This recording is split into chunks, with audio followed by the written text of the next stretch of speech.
Well, hello, everyone. Thank you so much for taking the time to tune in to our little study as we're continuing in the book of First Samuel, in chapter 7. And we finished verse or chapter 13 last week. So we are going into chapter 14 this week. And again, fascinating words, fascinating message here. And I'm going to go ahead and share my screen.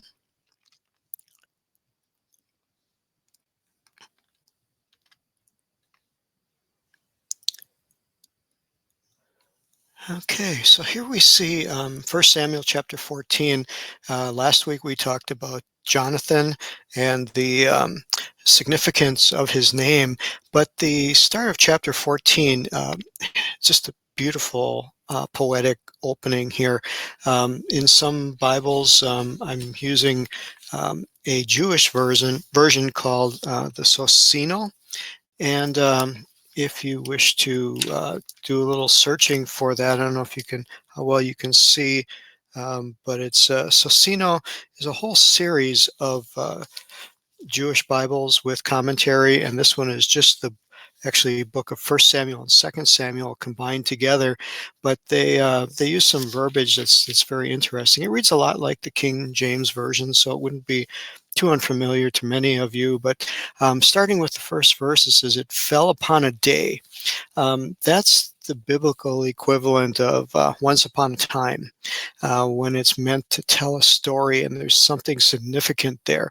And I guess it's pretty fun to see that come up. In the Hebrew, you'll see that on your screen as Vayehi Hayom, which is just because of the day, it becomes a day. And again, it's just a biblical, poetic narrative of telling you that something is going to happen that was out of the ordinary. It's not just a normal day, but this is something that we're going to see was orchestrated by the Lord.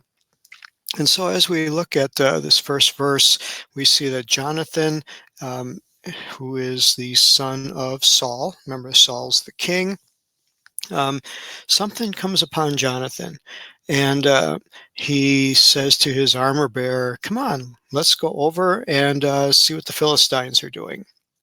To this garrison of Philistines that's over on the other side. And again, just a lot of questions are raised here. You look at the end of the first verse, and it says that, but he did not tell his father. So, okay, lots of whys. First of all, what prompted him to do this? His dad was king, but we remember that his dad, Saul, fell out of favor with God because of what he had done previously by offering the sacrifice, getting ahead of himself, being out of the will of God.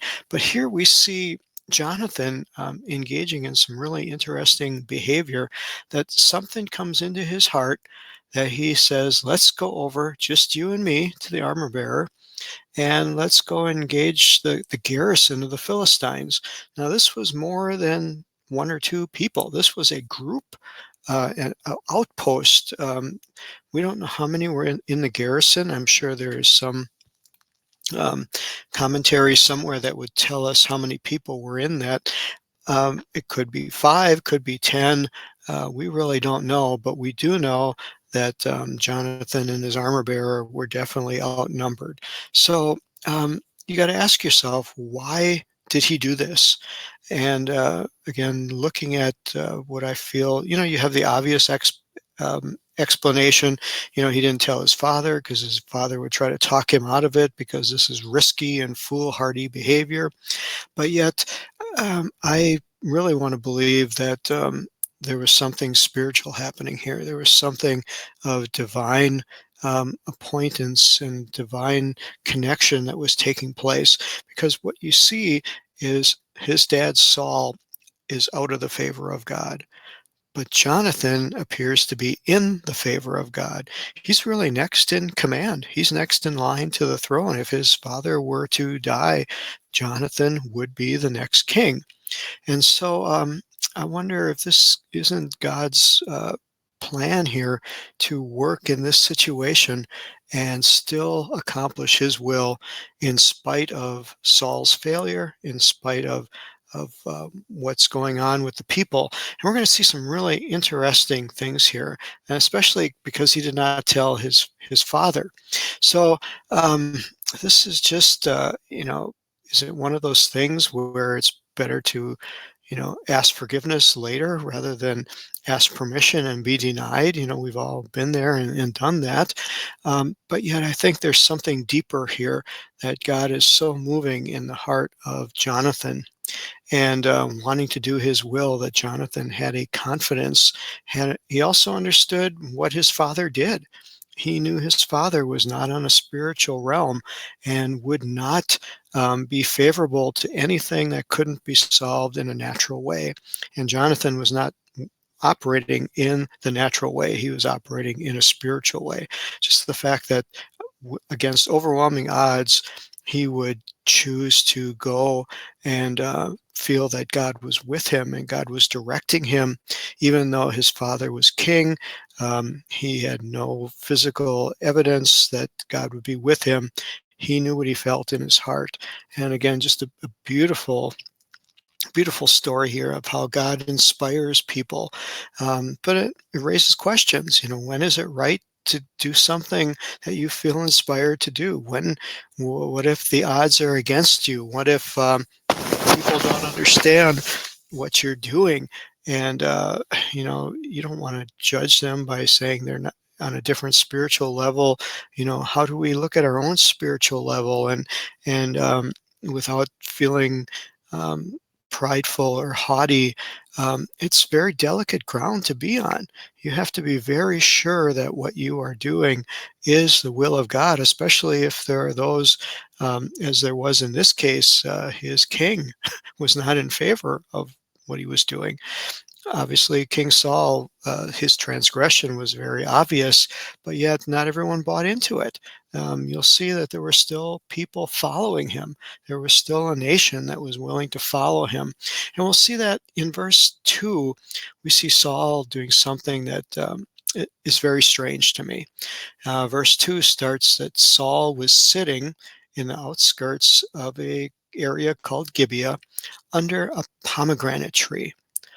Okay, why did this verse of scripture need to include the pomegranate tree? Why did it give um, this clarity or minute detail of that Saul was sitting? He wasn't standing. He was in a location called Gibeah. He was under a tree in the shade. We're going to see he was in a place called Migron, and there were still these 600 men with him. He didn't gain any more. He had 3,000 and lost them. Um, and so there were 600 men with him. But look at what some of the things that are portrayed here. The pomegranate is a very special fruit. Mentioned in the Bible in many different ways. To the Jewish people, it is a symbol of righteousness, because to a Jewish person, you ask them how many commandments there are, they will come back to you that there are 613. And the pomegranate roughly has 613 seeds in it, one seed for each one of the commandments that are in the Hebrew Bible. And so the pomegranate is a fruit, is a symbol of righteousness. You will see it mentioned in the scriptures, in the building of the tabernacle. Modern day, if you go to a Jewish synagogue, you'll see pomegranates and their pictures on the wrappings of the Torah scrolls. So it is a very prominent fruit. And so what is Saul trying to do here? He's trying to create an alternate religion, an alternate worship. Maybe not religion is the right word, but I guess you could ultimately say that it would be that, because of the end result. He was out of favor of God. He should have gone back to Samuel. He should have tried to make things right. He should have been where Samuel was. Obviously, Samuel is not mentioned here. We don't know anything about what's going on with Samuel and the worship that should be taking place wherever Samuel is, but Saul does not align himself with Samuel. Saul tries to create his own church, his own synagogue, his own form of worship. And so he gets a symbol of righteousness. He wants to make it look like it's the real thing. Um, but we're going to see that it's not. So he's in Migron. Remember, every name has a meaning to it. Migron comes from an associated word that means to use a saw, to use a trowel. You get the idea that something is being built here, something is being created, manufactured. And whether that's the true meaning behind it or not, I don't know, but you'll see that it could fit into that. Perhaps this is the meaning that we're getting from this whole passage of scripture here about what Saul is trying to concoct, trying to create to support his strained relationship with God. He's still only got 600 men with him. Again, the majority of the people have turned away. But it's amazing how even people will get followers, regardless of what spiritual condition they're in, regardless of what um, location or position they're in. It's always possible for someone to get some followers. And so Saul comes and in his homemade worship, he has to find somebody to run this. He has to find someone to be the priest. So he finds this guy named Ahijah, and it's the first time his name shows up in the scriptures, and it gives his pedigree. He is the son of Ahitub, the brother of Ichabod. If you remember, Ichabod was the son of Phinehas. Remember, Phinehas was not a good guy. He was very corrupt. The Lord caused him to die in battle when they were carrying the Ark of the Covenant into the Philistines. And so this is the lineage of a corrupt priesthood. This is the lineage of someone who is, the priesthood was taken away from him and given from that family and given to Samuel. But what does Saul do? He digs back in the archives, goes back into the family history, and tries to find something from, we'll say, the good old days, what things were like before, remembering what it was like when Eli was the priest, that he was the family that it came from, totally bypassing Samuel, totally bypassing what God's plan was, and coming up with his own homemade form of worship here, homemade form of religion. And so he sticks this guy in here who has no reason to be there, and he decorates him with all the right stuff. It says that he makes him as a priest of Yahweh in Shiloh, which is where Samuel was supposed to be, but we don't know where Samuel is. We see that he's wearing an ephod. These are the priestly garments. The Hebrew commentary says that included in this is the Urim and the Thummim, which are the divining stones. One supposedly was, we don't know a lot about it, but one was supposedly black colored stone and the other was a white colored stone, and they used it kind of like a Ouija board or Russian roulette. You pick one and it says yes or no, and to make decisions that were supposedly to come from God. And so he gives them all the right props, puts them in the right outfit, sets them in the right place, and comes up with his own religion. Again, this is very, very interesting.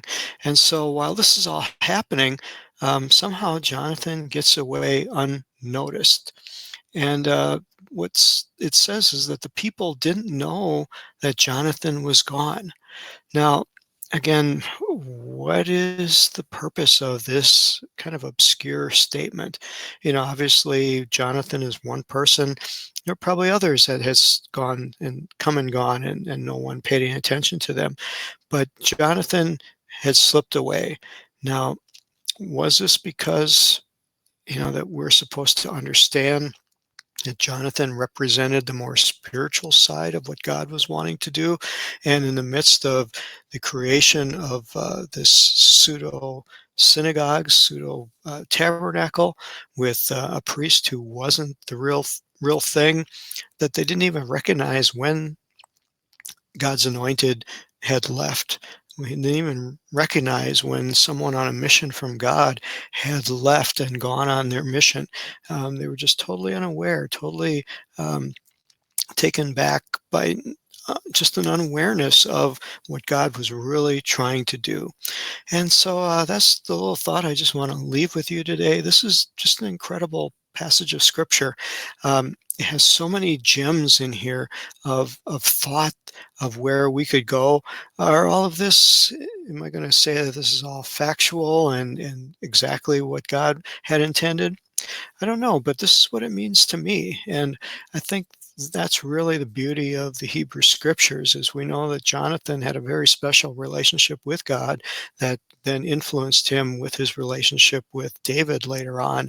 And we see that this bond that they had comes from more than just a physical identity of liking the same things. I think it was that God had given this man to be a blessing, as we talked about last week, for the what the name Jonathan means of given by Yahweh, and given through of Yahweh's giving through these people, that here the Lord is giving to Israel through this man Jonathan what he's truly trying to do, where his heart truly is, and that is to still be an influence, to still be the protector and the provider for the people of Israel, even though their King Saul, had completely turned away to come up with his own form of religion that doesn't include anything that God was doing. God's mercy was still reaching out to the people of Israel through Jonathan. And so, with that, I'm going to leave that thought with you. Again, thank you so much for tuning in. God bless you, and I just pray that you have a wonderful evening. Bye bye.